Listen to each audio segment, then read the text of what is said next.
Today we are going to show you a water hardness test using the Lamont Water Hardness Test Kit. This is done routinely by water purveyors throughout the world. What we are using for today's test is water drawn from the Spokane River at a location west of the Green Street Bridge.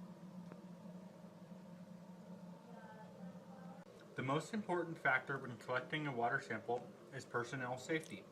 Collecting at a safe location and time will reduce many hazards found in the field, such as high flows and steep slippery banks. Sampling with a team member and wearing a life jacket will also reduce the risk of injury or possible death. When retrieving water samples, it is imperative to get a representative sample. This is done by capturing your sample in an area that notes upstream and downstream locations of pollutant discharges and where the channel, flow, and other defining characteristics represent the water body as a whole. Depositional zones such as river bends and mouths, as well as impoundment structures, should be avoided because they increase sediment, thus not giving a representative sample. To complete this test, you're going to need to take your collection sample bottle and triple rinse it to get all the contaminants out of it and make sure you have an accurate test. So to do this, simply fill it up, rinse it out, pour it out, and do that 3 times, and this will get any kind of previous contaminants out of it or anything that would skew your test. Once you've done that 3 times, fill your bottle up,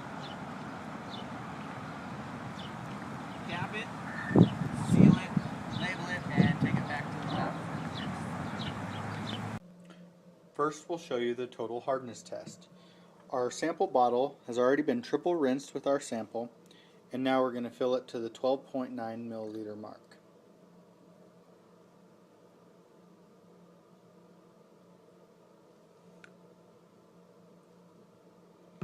Then we're going to take our hardness tablet number 6, place it in our sample bottle, put the cap on, and shake until a red or purple color develops. The final step to this process is using the hardness number 7 and adding it to your sample.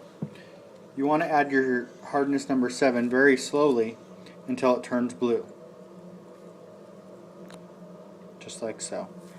And you read your direct reading titrator, it looks like we have total hardness of 110 parts per million.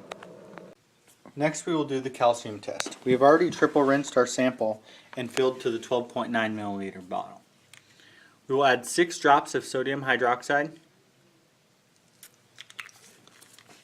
our calcium hardness tablet, replace the lid, and mix until a light pink color forms. Once our tablet's dissolved, continue shaking until the tablet is dissolved, and then take your hardness number 7 and do the same steps as before.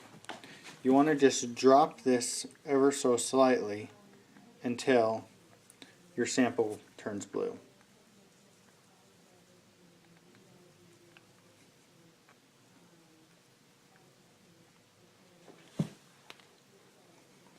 It's imperative to not add too much at one time because it will screw your results. And there we go, and it looks like we have a calcium hardness of 80 parts per million. Now that we've tested for total hardness and calcium hardness, we can derive magnesium hardness. Total hardness, we had 110 parts per million. Calcium hardness, we had 80 parts per million. If you subtract the one from the other, we're left with a magnesium hardness of 30 parts per million. Now that we've showed you the proper techniques for testing water hardness, maybe we should explain what water hardness is. It is defined as the amount of cat ions present in a given water sample. These metal ions include calcium and magnesium as well as other metal ions. Although research shows that the consumption of hard water does not pose any negative health risk, there is still a large market for water softeners. Over time, hard water can build up in pipes, reducing water flow and clogging filters. Other household nuisances associated with hard water are the accumulation of whitish gray scale in tea kettles and other containers used to boil water.